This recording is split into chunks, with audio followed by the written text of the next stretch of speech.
Breaking news out of Major League Baseball. The Mariners have won the Eugenio Suárez sweepstakes as Seattle makes a trade with Arizona.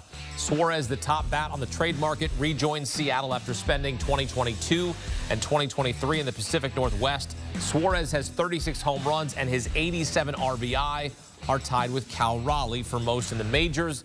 The Mariners have now acquired two middle-of-the-order bats from Arizona after trading for Josh Naylor last week.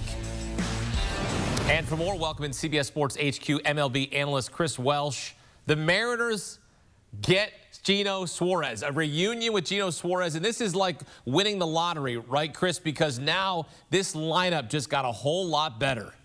This was exactly what they needed. And there's a part of us that's probably like, why didn't we just get this done on the first trade with Josh Naylor? But it took a couple attempts. They were able to secure both on the corner infield for first and third base. A team that was just desperate for more offense, built around incredible pitching with Logan Gilbert. Luis Castillo has been great. Brian Wu has been absolutely phenomenal. This is all that this team needed. And you said it right. The sweepstakes was everybody was after Suárez. There's only a few really great bats that were out there. There's some questions about what this is ultimately going to do for the value of Suárez moving from Arizona to Seattle, but this is huge. And the early on look of what they were able to move out to get Suárez in doesn't look like they put themselves in a really bad spot. It doesn't look like, at least at this moment, that they traded away a whole bunch of assets to massively improve that infield. He's a free agent after this season, so essentially a rental right now, unless they can come to terms. But you'd have to think that he'll want to hit the free agent market, test the waters if he certainly leads them deep into the playoffs, which is what Seattle is chasing. They're holding on to that third wild card spot in the American League. What does this mean for their franchise when you look at this club when having to win right now, not wasting the season that Cal Raleigh is having? I think this gives support to the fan base that, they've put so much into building up this rotation. Again, coming back to George Kirby, Logan Gilbert, Brian Wu, Bryce Miller's going to be coming back, Luis Castillo. I mean, this is one of the best rotations in baseball. But where was the offensive support? It was something we were all screaming about last year. Why are they not making the moves? They've got to get the bats. Well, guess what? They're going all in. Again, for better or for worse, like Seattle struggles from their ballpark factor. Arizona is one of the best out there. Seattle, from a right-handed hitter ballpark factor, you can check it on Baseball Savant, which just will measure everything as a hitter. It is literally the worst environment for right-handed hitters. So what's the thing to do?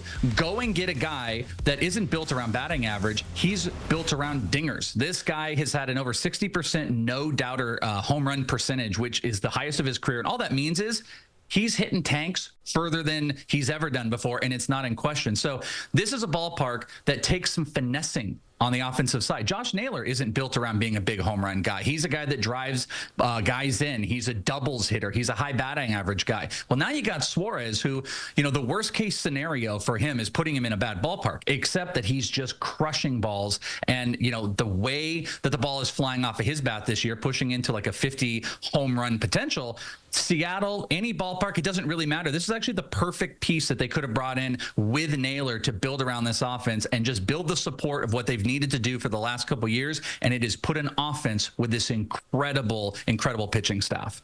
Some people are misinformed. They'll say that T-Mobile Park suppresses power. It really doesn't when you consider what the production you get out of Cal Raleigh, Randy Arozarena. Like this bat now getting Eugenio Suárez, he's going to hit absolute nukes all over the ballpark.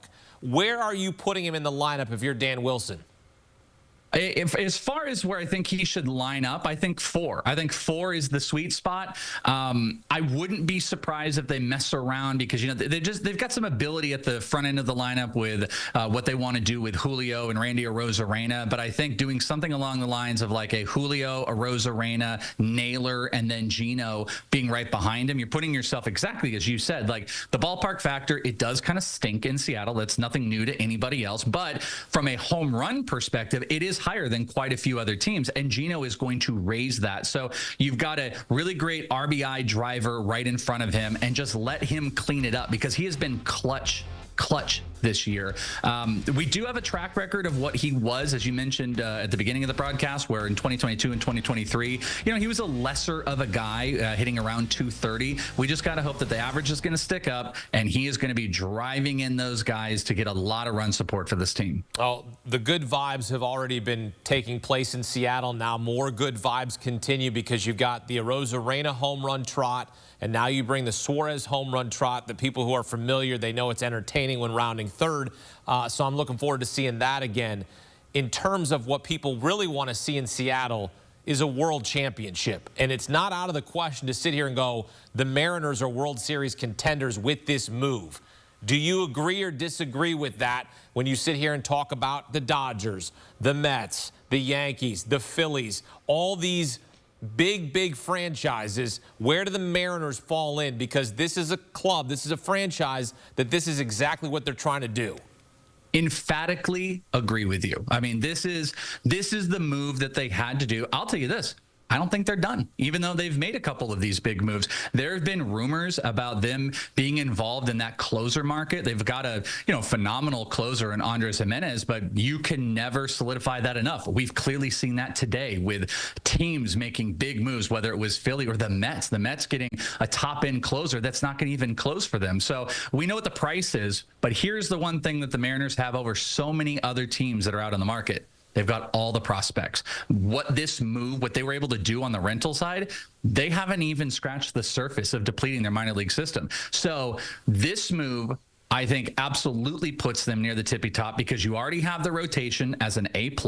I think you've probably moved this, the entire hitting core from, let's call it a B to B- to an A- at this point. And you've got a relief staff that I think would float between a B+ and an A. So can they keep going? Absolutely. And I kind of think they still will. So foot on the gas, keep going, get another relief piece, and maybe they even try to get a little bit more bench help. The Mariners look scary right now. If you get them in a 5 or 7 game series and you're putting out those starters with one of the best closers in baseball, and now you've got like a top 4 to 5 that legitimately can compete, the Mariners are going to be something else. I'm excited for Mariners fans everywhere right now. You know I'm a Guardians fan. They're out of the playoff race. They're going to be sellers by the deadline. Seattle, this is exciting for Seattle. They win the sweepstakes, a reunion with Eugenio Suárez. That lineup already rakes. Now that lineup's going to do even more damage. Eugenio Suárez back to the Mariners in a massive trade here at the deadline. Chris Welsh with the perspective here on CBS Sports HQ. Chris, thank you. Thank you. Looking forward to seeing Suárez back in a Mariners uniform, and you take a look at what it cost to get him as they give up 3 top 20 prospects in their organization: Tyler Locklear, Hunter Cranton, and Juan Burgos. So they had to pay a price. And again, Eugenio Suárez is a free agent after this season. So look, you're going all in. You have to hand it to Jerry Dipoto and the front office because they are going all in. They know they have a ball club that can win. And take a look at this. The Mariners on the board here, because usually we don't see Seattle here on the first page, TV jargon of a full screen for World Series odds. This is a team, 16-1 here. Little sprinkle on Seattle now that they get Eugenio Suárez at the deadline. What a move by the Mariners.